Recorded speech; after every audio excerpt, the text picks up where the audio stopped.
몇 페이지 할 차례인가요? 125페이지. 125페이지. 무상참회, 상을 여인 진정한 참회.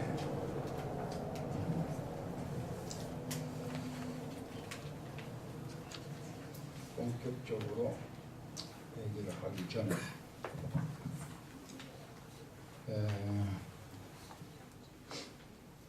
그 텔레비를 봐서 잘 아시겠지만 그 법정 스님이라고 하시는 스님 돌아가신 거 보셨죠?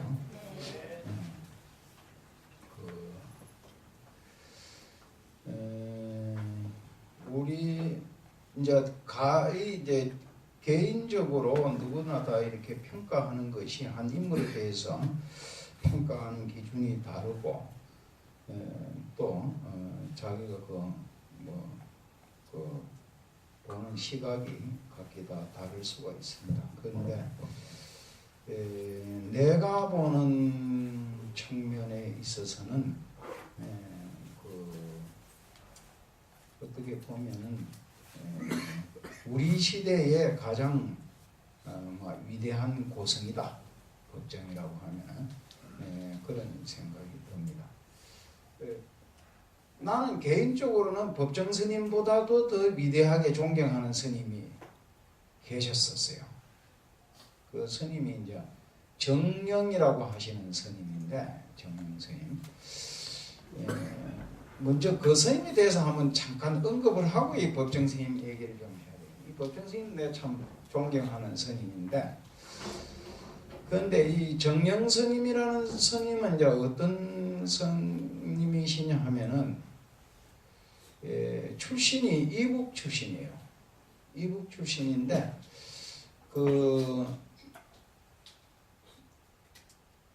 대학교를 서울에 와서 대학을 다니다가 8.15를 맞이했어. 그러고 남북이 분단된 거예요, 이제 말하면요.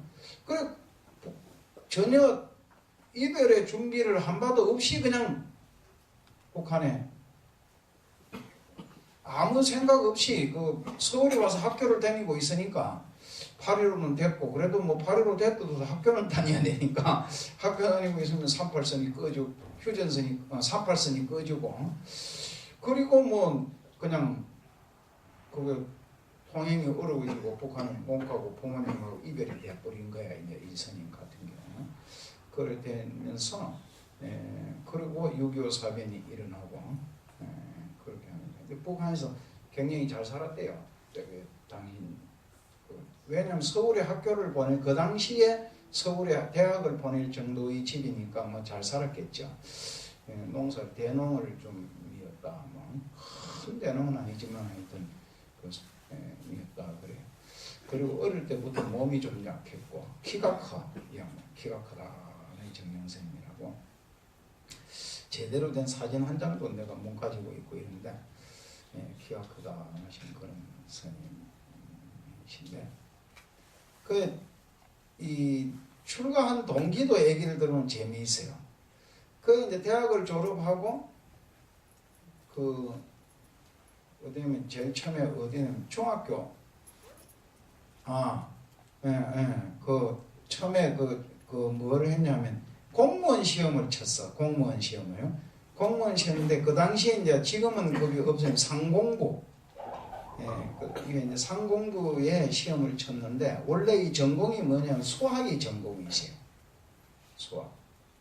그래서 내 이름은 잊어먹었는데 당신과 같이 수학을 공부했던 후배인데, 당신보다 한 2년 후배인 거예요. 대학의 후배이신데 두 분이 다 대학에서 아주 각을 받는 아주 수학 재능을 보였다. 학교에서 수석으로 공부를 하셨다 그래, 두 양반이. 근데 한 분은 대학 교수로서 이제 우리나라에서 상당히 주목받는 수학 교수였어요.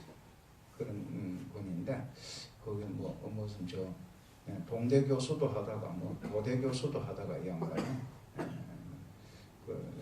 아니 정민택은 뭐 서울대학에서 정민택이었다 그런 수학자가 한 분 계세요. 이름이 제가 생각나는데 그분과 같이 했는데 상공부에 처음에 시험을 쳐서 했는데 공무원을 4명을 뽑는데 그 당시에 뭐 실업남도 있고 뭐 어려웠겠죠. 한 300명이 응시를 했는데 당연히 제일 1등했대. 1등을 해가지고 시험에 이제 합격을 해서 상공부 직원으로 댕기는 있는데 안 맞는 거야.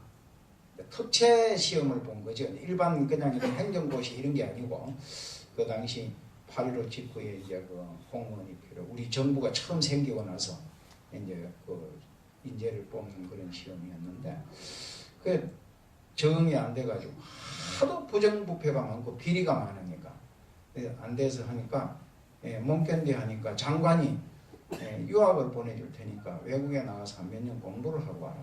이제 재능도 있고 그러니까 해라. 이런데 그걸 거절하고 학교 승생을 했대요. 그래 학교 중고등학교 승생을 한 3년 했대. 이 중고등학교 승생도 하도 부정부패하면서 도저히 자기 취향에 안 맞더라.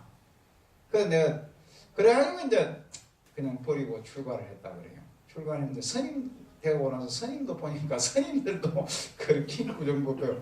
내가 웃으면서 아니 그 스님 우리는 옆에 뭐 하는 거 봐도 여사롭지도 않고 뭐 그냥 그렇던데 뭔 스님은 그걸 가지고 그렇게 가도 민감하게 반응했습니까? 내가 이러니까 자기가 전공한 수학이 그렇게 사람을 만든다. 왜냐? 다른 거하고 달리 수학 정답이 딱 나오는 그런 학문 아니에요. 그럼 뭐 다른 요령이 필요하고 뭐 거색이 필요 없잖아요. 뭐 딱 해답이 분명하게 정해져 있는 그런 학문이다. 그래서 그 나이 들어서 얘기할 때 나하고 앉아서 이제 얘기하는데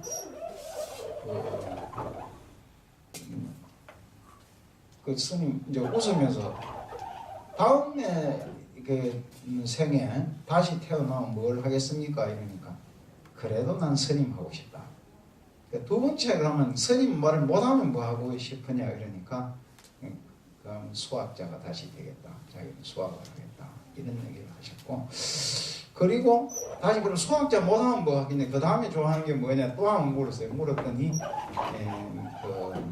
그래서 음악을 자기는 좋아한다고. 그런데 한 번도 음악을 듣는 걸 못 봤거든. 그래 음악을 좋아해서 자기는 음악을 어릴 때 시골 여건이 맞았으면은 그 수학을 안 하고 음악을 자기가 전공했을 수도 있다고. 언제 시골에도 가고 그랬다. 뭐 이렇게 얘기하시고.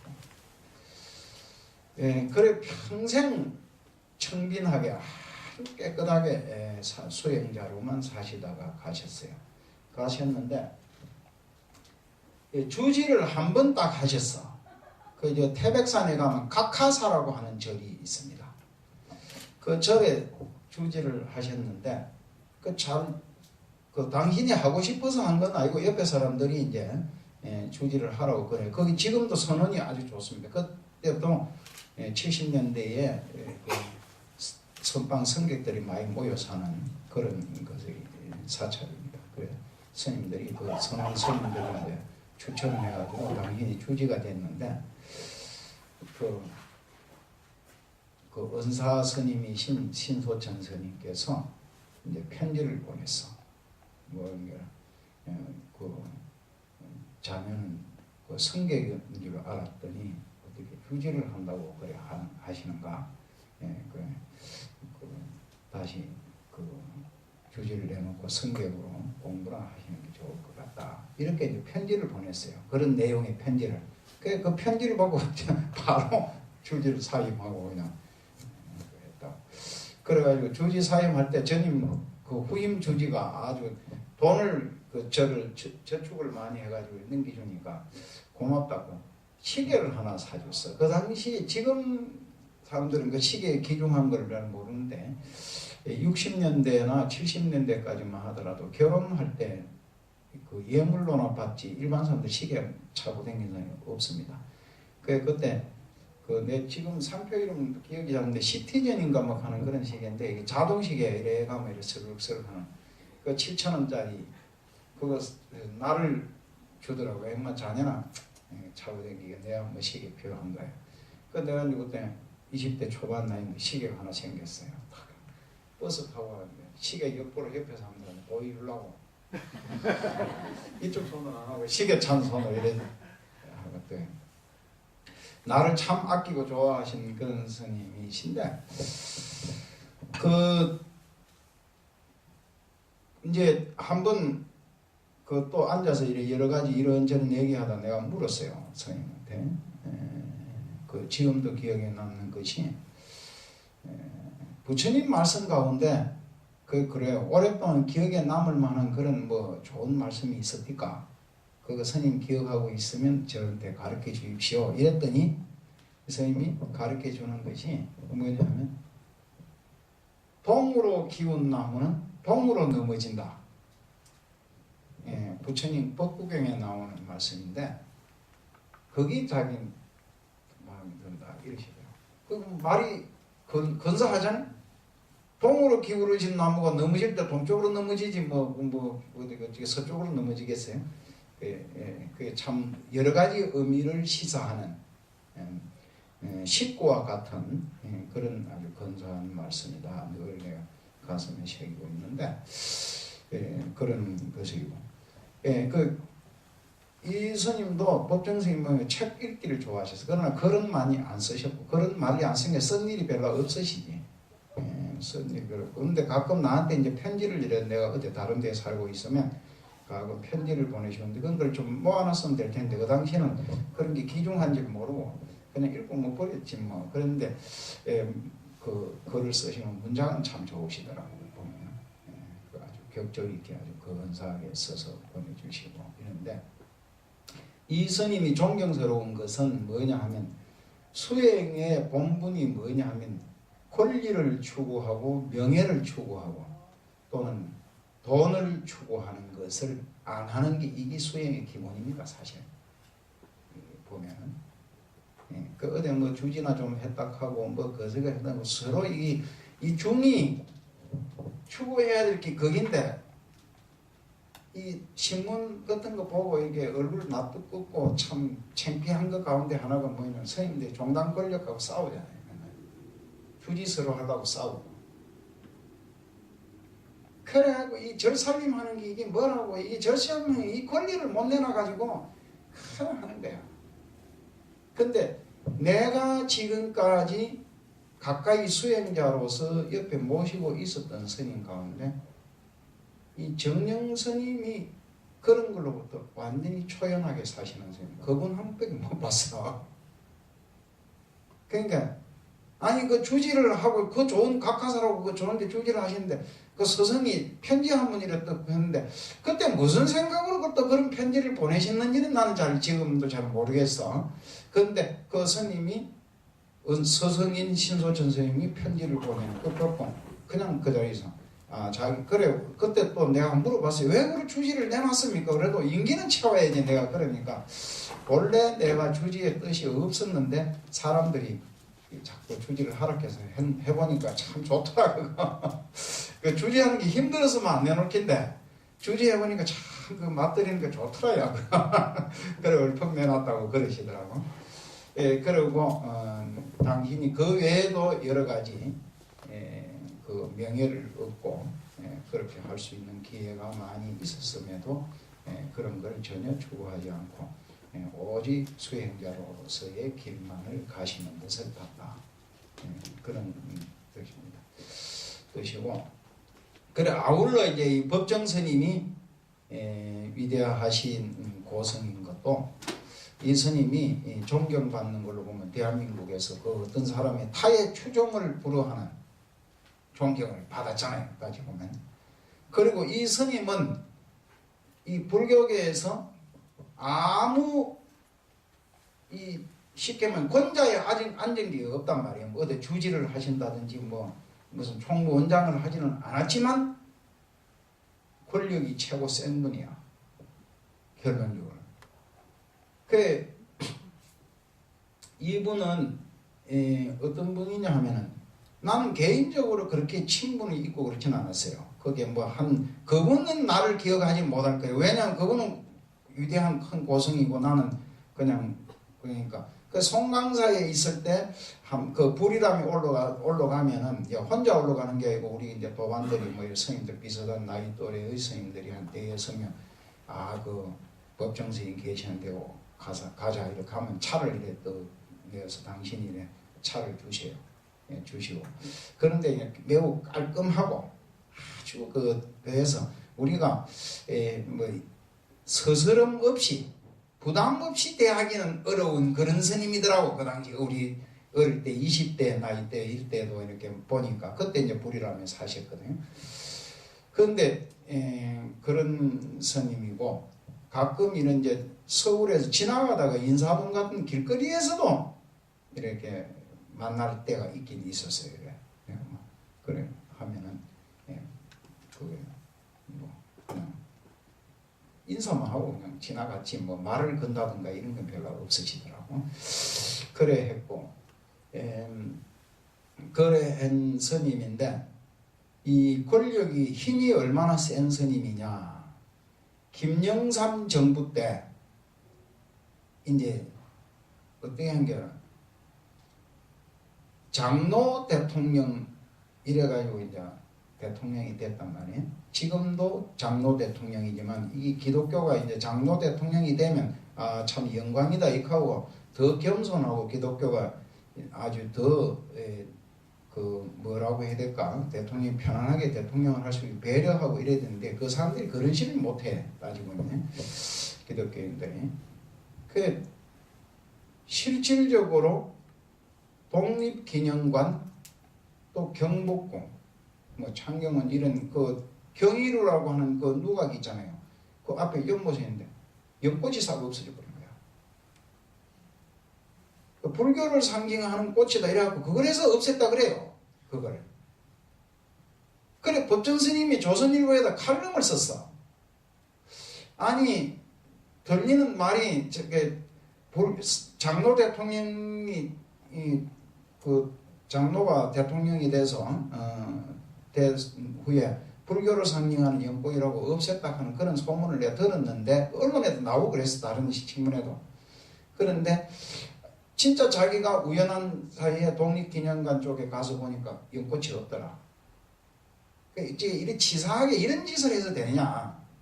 대통령이 그러면 그 사실을 알았다면 대통령이 야단을 치고 거다가 그게 불교하고 뭔 관계 있냐. 그게 꽃 하나를 키우는데도 그래 종교의 종파성을 따지고 이랬어야 되겠느냐. 약간 그런 칼럼을 하나 썼어. 세상이 발칵팅. 그 당시 무슨 이런 다른 데 신문 기사가 나왔을 때는 아무 일이 없다가 그 스님이 칼럼을 그랬으니까 세상이 발칵팅. 그래 부랴부랴 다시 연꽃을 갖다 심고 그때 그것들이 그 문책을 당하고 뭐 그랬다 그래요. 그런데 그 사람들이 공색하게 내놓은 변명이 고의적으로 없앤 건 아니고 잉어가 연꽃을 뜯어먹어서 그래 없어졌다고 이러는데 나중에 그 어떤 전문가가 하는 말이 잉어는 연꽃을 뜯어먹지 않는다는 거. 그리고 이제 그 뒤에 또 어떤 이거는 내가 개인적으로 이제 실감했는데 94년도에 이제 우리가 종단 개혁을 한다고.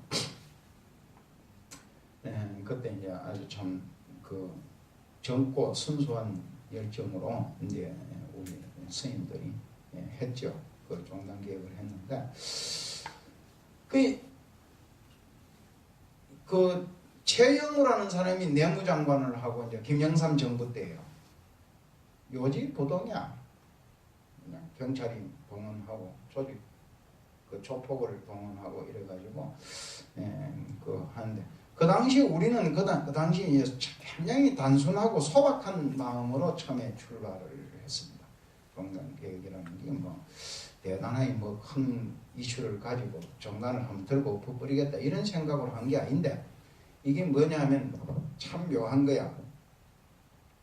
이 내관을 건드리면 폭발을 하게 돼 있어. 무엇이든지 보면요. 어디가 내관이 숨어 있는지를 몰라서 그렇지. 그때 내가 끊임없이 대중들한테 이제 칼럼을 써본다는 글을 쓰면서 주장한 것 가운데 이런 게 있어요. 물고론이, 물고. 이 지금 물이 꽉 고여 있지 않느냐. 물은 흘러야 하는 건데 고여 있는데 그 뚝을 한 번에 탁 터뜨리면 문제가 복잡해지지만 누군가가 한 사람이 작은 물줄기 하나만 이래 해주면 거기 이렇게 자꾸 물이 고여 있는 물이니까 자꾸 이렇게 물줄기가 커진다. 그렇게 해서 이 누구도 거부할 수 없는 그 우리 종단이 오랜 동안 가지고 있는 골마 터진 그래서 이 개혁이 이루어질 거다. 그렇게 그 당시에 좀 얘기가 나왔으니까 하나 설명하자면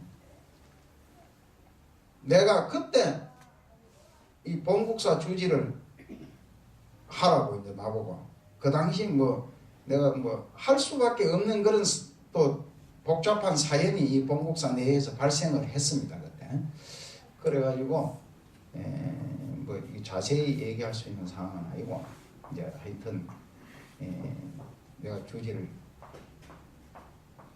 임명장도 못 받고 8개월인가를 했습니다. 여기서 주지를 하는데 임명장이 그게 안 나와. 나중에 뒤에 얘기를 들어보니까 총무원에 원장이 임명장을 주려고 하는데 그때도 이 대한불교 조계종이라고 하는 이 종단이 임효림이라는 사람을 만만하게 볼 수가 없는 사람이야. 왜 만만하게 볼 수가 없느냐 하면 이미 그때 내가 뭐 그 30대 중반을 좀 넘어서고 40대 초반 이때 지금은 내가 가만히 숨지고 있지만 그 당시에는 대한불교를 움직일 수 있는 여론을 움직일 수 있는 그런 힘을 가지고 있어요. 그러니까 만만하게 볼 수 없는 사람인데 임명장이 안 나와. 그래서 내가 가서 왜 임명장이 안 나와 따지도 안 하고 있는데 나중에 들리는 말이 원장 그 총무원에 가면 원장 사서실이라는 데가 있습니다. 거기 비서실이야. 쉽게 말하면 원장 비서. 그 대여섯 명이 이제 그 비서가 있단 말이에요. 원장 비서가 있는데 거기에 사서실에 책상 2개가 더 있어. 그 하나는 종로 경찰서 정보과 형사가 앉아 있는 책상이고 하나는 그 당시 안기부 직원이 앉아있는 책상이에요. 그리고 원장이 하는 행동을 다 체크하고 원장이 뭐 임명장 원장의 최고권이 인사권 아니에요. 그 인사권 그걸 간섭하는 거야. 임명장이. 그 임요림의 임명장이 나가는 걸 거기서 제끼다. 그래서 내가 이건 들고 엎어야 되는 종단이구나. 이게 두서는 안 되겠구나. 그래서 내가 참 얘기가 좀 그런데 내 밑에 또 남동생이 하나 있습니다. 걔한테 가가지고 돈을 2천만 원을 빌렸어 그 당시에. 그리고 내가 또 뭐 어떻게 한다고 돈 한 2천만 원을 모아놓은 게 있어 그 당시에. 그리고 도합 4천만 원을 가지고 서울에다 사무실을 열었습니다. 그 제기동이라고 하는데 제동이라고 그러지 제동. 제동이라는 데 거기서 전세를 주고 사무실을 하나 열고 내가 사람을 모은 거야. 그래가지고 그 실천적으로 전국 선거회라고 하는 것도 만들고 그래 이 종단 계약해야 되겠다. 그래서 내가 다른 사람 위에 이제 뭐 선거회 의장도 만들고 해놓고 나는 종단 계획이 원장. 난 종단 계획을 해야 되니까 종단 계획위원 이래갖고 하는 거야. 그래갖고 이제 그래서부터 이제 해서 뭐 했는데 길게 얘기하면 뭐 사연이 많이 있지만 생략하고 그래 할 때 안 움직이는 거야. 안 움직이는데 조선일보에 칼럼을 써. 이제 법정 스님이 계속 그때 연재 칼럼을 쓰고 있는데 한 달에 한 번 쓰는 거예요. 근데 마침 타이밍이 우리가 그 하는 절정에 딱 정점에 와 있을 때 타이밍이 딱 쓰는 때라. 근데 그 불교 방송에 이제 정목이라고 하는 스님이 이 라디오 그 뭐 방송했잖아요. 그때 그 스님도 굉장히 인기가 있었잖아요. 그 스님이 와서 나한테 기침을 해줘. 이 자기가 이 법정 스님이 움직이는 동선을 알고 있다 이게 이제 그게 그러니까 그 길목에가 딱 지키고 있으면 된다. 그때는 길상사 저런 게 없을 때니까 당신이 저 강원도 산골에 있는데 뭐 팩스가 있고 뭐 이런 게 아니니까 서울에 이제 그 글을 오면은 그 글 쓰는 방이 하나 있어. 원룸같이 좀 하나 방이 하나 있는데 그건 이제 다른 사람한테 아무한테도 공개를 안 하고 몰래 와가지고 보아서 글을 써서 원고 넘겨주고 다시 강원도로 한 달에 한 번씩 이제 올라와서 글을 해서 샘표에 하나 넘겨주고 조선일보에 넘겨주고 그렇게 한다 그러더라고. 요즘 같으면 우리 같으면 우리 세대는 그건 전기불도 없고 아무것도 없는 데서니까 우리만 인터넷을 하고 뭐 팩스로 보내본다든지 뭐 이메일로 보내면 될 텐데 그 당시엔 그래 못하는 시대니까 그래 그 길목에 그 오는 그 원룸에 들어가는 그 입구에 딱 지키고 있으면 된다 이게. 그래 이제 시킨 대로 가서 밤에 딱 지키고 있어. 몇 시쯤에 온다 하는 것까지 알고 있더라고.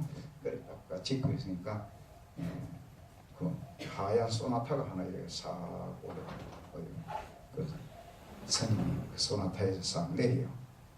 그게 법정 스님이야. 그 우리가 이제 보통 어쩐 일이 기다리고 기다리고 있다. 그래 하니까 그러면 요구 사항이 뭐냐 이래. 그래서 이제 그것을 내가 메모를 1번, 2번, 3번 이렇게 그 요구 사항을 해줬죠. 총무원장은 즉각 사퇴하라. 그리고 그 김영삼 정부는 더 이상 종단 계획 우리 종단 계획에 타치하지 마라. 그리고 이제 세 번째 그 폭력에 개입한 그 일부 그들은 책임자들은 즉각 검찰 그걸 수사를 해서 그걸 밝혀내라. 이제 이런 거 세 가지 정도를 요구를 했어요. 그 이스님 알게 하려면 그 있던 날 그대로 우리가 내가 메모해 준 걸 그대로 또 뭐 독립선언서의 공약 3장 모양으로 제일 뒤에 그렇게 딱 그거 명시를 해가지고 칼을 썼더라고. 그때 여론이 팍 돌아서 그리고 판세가 엎어지는 거야. 이게 뭐니까요. 그래서 이 스님들이 수천 명이 모여가지고 데모를 하고 그렇게 세상을 막 시끄럽게 해도 그 뜻도 안 하던 이 여론이 그냥 돌아서 버리면서 그 스님의 위력을 그때 봤죠. 그래서 이 글이라는 것이 그렇게 무서운 거야 이게요. 그 가령 이런 겁니다. 그 천년 전에 어느 선비가 글을 하나 써놓으면 그 글을 읽고 천년 후에 사는 우리가 공간과 시간적으로 엄청난 격차가 있지만 그걸 읽고 우리가 감동을 받는 거죠. 그러니까 지금 현재 인류 역사상에 권력이 제일 센 사람이 지금 누구냐? 권력이 제일 센 사람이 예수하고 석가하고 마호메트입니다. 지금. 이 사람들 그 속에 움직이잖아요. 근데 이제 우리가 의문스러운 것은 과연 어느 날 가령 대한민국에 있는 불자 또 더 축소해서 스님들이 서가모니가 가르쳐주고 서가모니가 시킨 대로 행동하느냐 하는 것까지는 좀 의문이 많지. 목사가 예수가 시킨 대로 그렇게 하느냐 하는 것은 많아요. 지 마음대로 해석하고 지 마음대로 구석해서 행동하긴 하지만 권력이 역시 제일 세다. 그런 것처럼 위대한 가르침, 위대한 성자의 힘이라는 것은 살아있을 때 그때에 한해서 나타나는 것이 아니고 돌아가시고 나서도 영원히 이어진다. 그 법정 스님이 이제 그 글만 훌륭한 글을 쓰신 분이 아니고 이 삶을 아주 아름답게 사셨어요. 실제가 이분이 글도 뭐 참 법정 스님이 내가 이 글을 읽어보니까 우리나라에서 여기 이제 다 뭐 좋은 글을 많이 읽어보신 분들이 많이 계시지만 문장에 있어서 내가 보니까 이 법정 스님이 쓰는 문장 이런 걸 갖다가 이제 뭐냐 수필이라고 그러잖아요. 에세이, 수필. 이 수필이라는 게 이것도 이제 하나의 작품성이 있는 거기 때문에 뭐 북 가는 대로 생각나는 대로 쓴다. 그러지만 그렇지 않아요. 그게 굉장히 어려운 그 사람의 감동을 줘야 되는. 그 우리가 이 인생을 이렇게 살다 보면 이런 복잡한 세상에 살다 보면 나무 껍질 같이 우리 마음이 심장이 무디졌단 말이야. 여간한 것에 감동을 못 받잖아요. 이게 더구나 요즘은 연속극이니 뭐니 이 오락거리가 많고 이 글도 잘 읽지도 않거니와 다른 이 많아가지고 매체가 많아서 그런 거 보고 이 감정이 무디진 거야. 방송국 그 PD들도 참 고민 많이 하는 게 연속극이 갈수록 막장으로 간다 그러잖아요. 막장으로. 아니 옛날 모양으로 이렇게 옛날 드라마로 이렇게 해가지고는 사람들이 감동을 안 받는 거야 이제는. 그러니까 막 충격적인 무슨 밥상을 해가지고 해야 그 사람들이 뭐 그 참 희한하다 이렇게 하니까. 그런데 그런 상황 속에서 이 사람들의 감성을 움직이는 글을 쓰려고 하니까 얼마나 힘들겠어요. 이 스님이 했는데 우리나라에서 수필 문장이 옛날 뭐 조선시대라든가 뭐 이럴 때까지는 거슬러 올라갈 거 없이 우리 한글화 시대에 와서 보면 소운이라고 하는 분이 계셨어요. 소운. 김소운이라고 그러는데 그분의 유명한 것은 목건통신이라고 하는 그 글이 있습니다. 소운이라고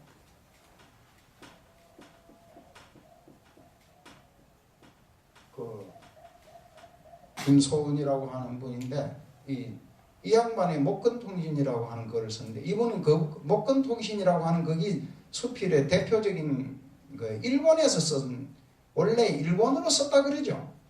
그 뭐냐면 목건이라고 하는 거는 무궁화를 지칭하는 말입니다. 그 무궁화의 통신에서 띄우는 편지다 뭐 이런 뜻이에요. 그래서 일본 사람들에게 띄우는 편지다 그런 뜻으로 했는데 한번 기회가 있으면 한번 읽어보세요. 참 내가 감동. 뭐 이 법정 스님이 돌아가시니까 은채 대문장하는 게 뭐 법정 스님이 읽은 50권 책 그게 또 요즘 그렇게 잘 팔린다 그래. 근데 나도 내가 읽어서 감동받은 몇 가지 책이 있는데 그 가운데 하나야. 이 스님 문장이 참 좋아요. 그리고 우리나라에서 또 수필이 있는데 이 양반은 그렇게 많이 하는데 피천덕이라고 하는 분 있죠? 알죠? 이분은 그 제목은 불교적이야. 그런데 이제 그 석은 그 원래 기독교인인데 이분의 그 소설 이거는 사람 이름이 아닙니다. 인연이라고 하는 수필집이 있어. 이게 아주 유명해요. 글을 쳤어요. 참 그 피천덕이라고 하시는 이분 글을 읽어보면 참 문장 좋다. 문장력이 굉장히 그 간결하면서 이 수필의 문장이라 하는 거는 내 얘기가 나와서니까 오늘 뭐 법정 스님 얘기하니까 이런 것도 한번 들어볼 만해. 우리 같은 사람한테요.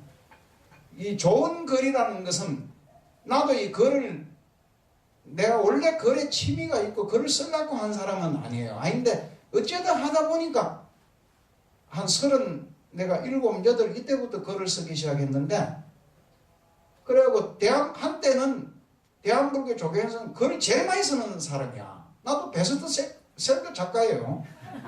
지금 알아주지도 않지만 근데 그 글을 이렇게 하는데 지금 이제 나이가 좀 드니까 좀 나이가 한 50 넘어서면서 문장에 대한 터득을 했어. 내가 보니까요. 어떻게 쓰는 게 글을 이제는 글을 좋은 글을 쓸 수 있는 나이가 된 것 같아. 내가 보니까. 근데 터득했는데 그 중에 뭐냐 하면은 글을 센터를 짧게 할수록 좋은 문장이야.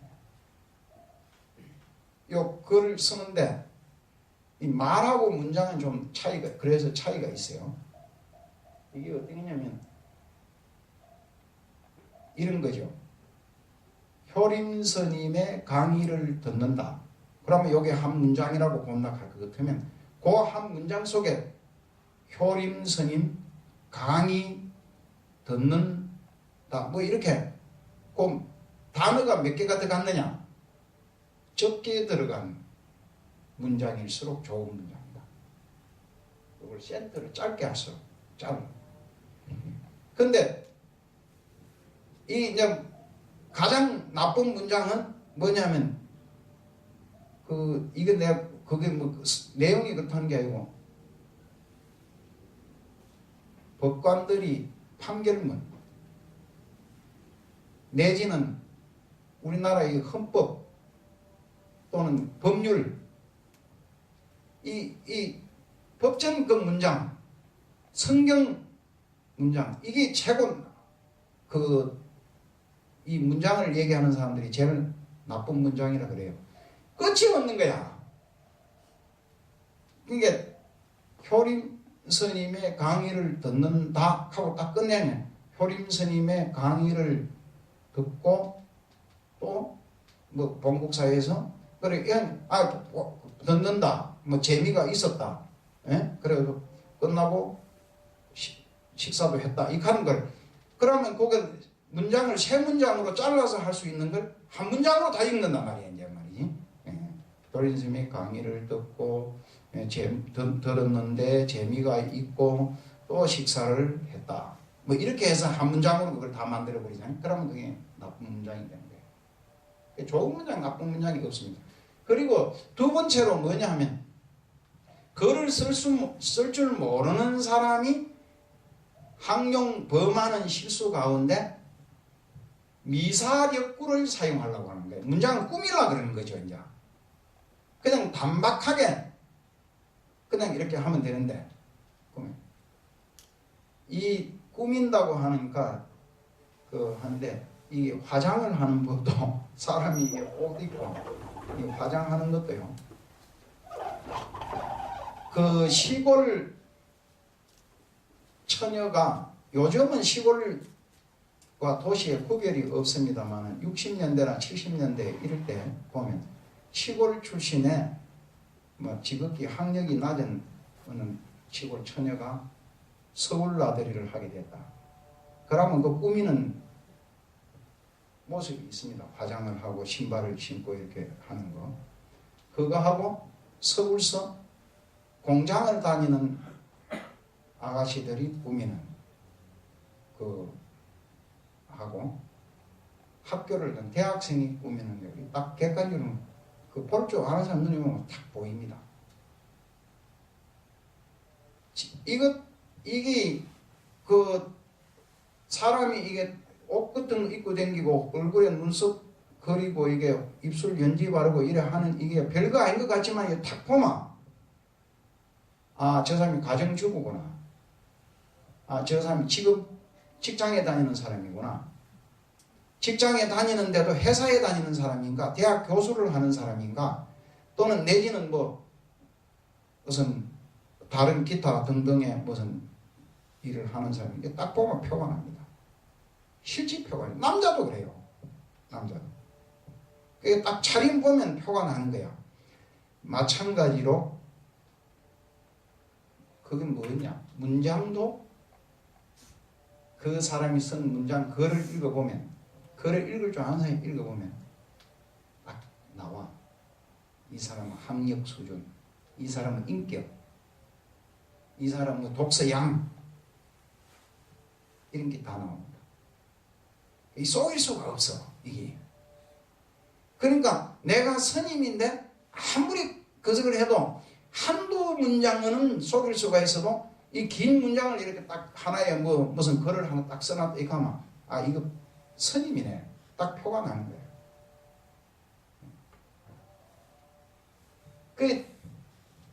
이게 좀 얘기가 빗나가는 것 같은데 내가 설악산 봉정하면서 80년대 초에 84년도인가 3년도에 그때 설악산 봉정하면서 한 5, 6개월 기도를 하고 살고 있었습니다. 등산객이 하나 왔어. 그 눈이 왔는데도 꼭 그 사람이 발길이 안 끊어지고 등산객이 와요. 그 당시는 지금만큼 많지 않죠. 지금은 더 많이 가지 사람들이.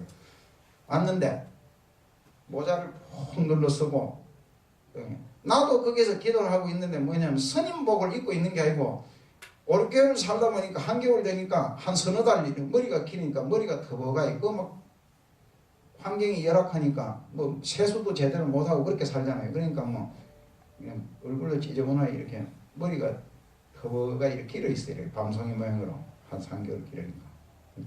그리고 이 옷을 이제 추우니까 따시게 입는다고 해서 이 성복 가지고는 감당이 안 되니까 내가 뭘 하나 샀느냐 하면 그 비행기 조종사들이 입는 옷 있죠. 완전히 아래올리를 통해서 딱 입는 그걸 샀어. 그게 편하더라고. 그래 그걸 입고 이제 거기서 이렇게 생활하고 있는 거예요. 근데 왔는데 하나님이 딱 등산객 하는 나하고 눈이 탁 마주쳤어. 탁 보니까 내가 그게 스님이야. 아니 등산복을 입고 배낭을 치고 모자를 쓰고 이러 왔는데 내가 딱 보니까 스님이야 그 사람이. 그래서 내가 싱긋이 웃으니까 그 사람 나를 보고 싱긋이 웃더라. 아니 왜 웃냐 내가 그러니까 아니 이게 또 부목같이 차리고 있지만 하는 게 보니까 스님이다 이거야. 잘 보니까 그 스님 맞죠? 하고 그러더라고. 그렇다고. 당연히 또 스님 맞잖아. 그래가지고 거기서 사귀어 지금도 이제 친한 도반으로 뭐 이렇게 그것을 지내는 스님인데 그런 그것을 처음 만났는데 그렇듯이 이 사람이 표가 나는 겁니다. 이게 그 문장이라 하는 것도 그런 게다. 즉 법정이 그런 다시 말해서 무슨 말이냐면 사람들을 감동시킬 수 있는 문장이면 그 양반이 재주가 뛰어나고 글을 막 쓰는 글 쓰는 재주가 있어서 그렇게 뛰어난 문장을 쓴 게 아니고 그 사람 그분의 인품 그 사람의 인격 그분의 그 사람의 삶 자체가 아름답고 사람들에게 감동을 줄 수 있었던 거예요. 그러니까 거기서 우러나오는 글을 쓰는 거죠. 그분이 얘기를 보면 딴 얘기 쓰는 게 아니거든. 무슨 다른 동네 누구 다른 사람 얘기 쓰는 게 아니고 자기가 사는 얘기 쓰잖아요. 항상 보면 읽어보신 분들은 다 알잖아요. 오늘은 어디 가서 나무를 좀 해다가 놨다. 또 어떤 내 글을 읽어보니까 눈이 왔는데 저 강원도 산골 오두막에 사는데 눈이 왔다. 그 비닐 포대를 가지고 거기서 눈썰매 타니 글이 재미있더라. 그런 거. 나도 그거 많이 타봤거든, 그거예요. 그래서 재밌어요. 그 비닐 왜 비료 포대라고 그러죠, 요즘 비료 복합 비료 그 포대 그 비닐 그게 꺾거든 그게. 그거 밑에 깔고 막 타면 얼마나 잘 나가는지 미끄럽고 가는 그런 거. 그리고 아예 방 안에 놔두니까 심심해서 방 안에 아무것도 없고 그러니까 심심해서 물가에 있는 이끼가 앉은 돌을 가지고 와서 방 안에 놓고 겨울에 잘 봤다. 봄이 위해서 이제 해서 도로 가지고 있던 자리에 그냥 갖다 놨다. 그런 얘기야. 내가 읽어보면은 그 스님 쓰신 글 같은 게. 그 전기불도 안 들어오는 그런 데가 갖고 70이 넘고 80이 다 된 그 노인네가 혼자서 밥거리 먹으면서 그렇게 살면서 글을 쓰니까 거기 나오는 거야. 사람들한테 감동. 아니 돈을 한 몇천억 가지고 있는 사람이 참 오늘 가서 롯데백화점 가가지고 그중에 쇼핑을 해서 막 몇천만 원치 무슨 쇼핑을 했다. 이렇게 하면 사람들이 욕하지. 그거 감동 받겠어요. 그런 거를 쓰는 게 아니고 이 사람은 뭐냐면 아무것도 무소유. 그러니까 사람들이 생각할 때 아무것도 아닌 건데 가지고 있는 그게 무소유라는 글도 그런 거 아니에요. 그게 난초 하나를 누구한테 선물 받았다. 근데 내가 그걸 키우니까 재미가 있고 좋은데 밖에 나와서 보면은 한 번은 밖에 외출을 하는데 아침에 이렇게 아침 햇살 받아라고 이렇게 그러니까 어린 애기 키우듯이 애지중지하게 키우는데 근데 깜빡했단 말이야. 이게 햇빛 받아고 한날에 햇빛 받아서 저게 이제 말라 죽으면 큰일 났다 싶어가지고 급하게 볼 일도 못 보고 집으로 돌아왔다. 그래갖고 물을 주고 어떻게 하니까 햇빛 받아고 늘어져 있던 게 생기를 찾더라고. 그때 문득 깨달은 게 뭐냐. 내가 집을 소유하고 있으니까 이게 저한테 얼매여가지고 내가 참 내 삶에 지장을 받는구나. 다른 사람 선물했고 이거 애지중지하는 것만 졌다 이거야. 그 내용이. 그러면서 뭐냐 하면 그 뒤부터 뭐, 이 뭐 자기가 좋아하는 책도 하나 있으면 남을 줘버리지. 읽고 줘버리고 자꾸. 그랬다는 그런 이제 그 스님의 글인데, 그런 삶의 아름다움이 이제 여실하게 항상 그 사람들에게 감동을 주지 않았느냐. 지금까지 그 70년대에서부터 지금까지 이제 그 보면 수없이 많은 책을 내셨고, 그것이 이제 사람들에게 감동을 주고 그러셨다. 그 송강사 불이람이라고 하는 곳으로 여스님께서 가시기 전에는 이제 그 서울의 봉은사라고 하는 절에 있었습니다. 다래헌이라고 하는데 뭐 거기에 계시고, 그 민주화 운동도 하고, 그 당시 박정희의 그 유신 반대 운동도 하고, 그래서 그때 함석헌 함석헌이라든가 문익환이라든가 이런 사람들하고 교군을 어떻게 하고 같이 지내고 이래 했어요. 그래서 그 함석헌 장준하가 죽었을 때 장준하 추모집을 내는데 거기에 법정 스님이 쓴 글을 읽어보니까 상당히 감동적으로 쓰시더라고. 그 글을 쓰신 게 보니까요.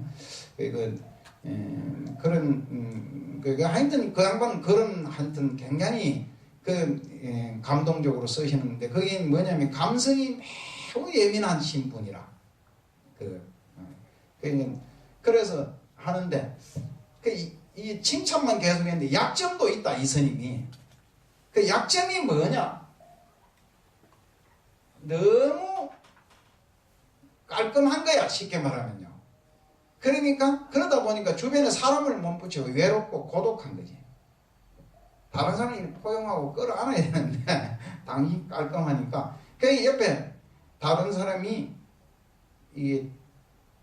쉽게 말하면 나는 담배를 안 피우지만 누가 옆에 담배를 피우고 담배 냄새를 맡더라도 뭐 좀 불편하긴 하지, 이런 귀찮아도 좀 봐줘야 되는데, 아니 이게 뭐 금년지역에서 왜 담배 피우냐 딱 끊어버리고 막 담배 피우는 사람 상대하는데 팍 그래서 해버려. 이러면 너무 사람이 야박해지는 거거든. 그런데 그런 측면이 있으신 분이야, 이분이. 그러다 보니까 그 여러 사람들하고 당신을 좋아하는 매니아들은 옆에 좀 있었겠지만은 좀 교분이 그렇게 두텁고 그렇게 하시지는 못한 것이 좀 하나의 치명적인 약점이다. 뭐 하여튼 그렇게 하셨던 것 같아요.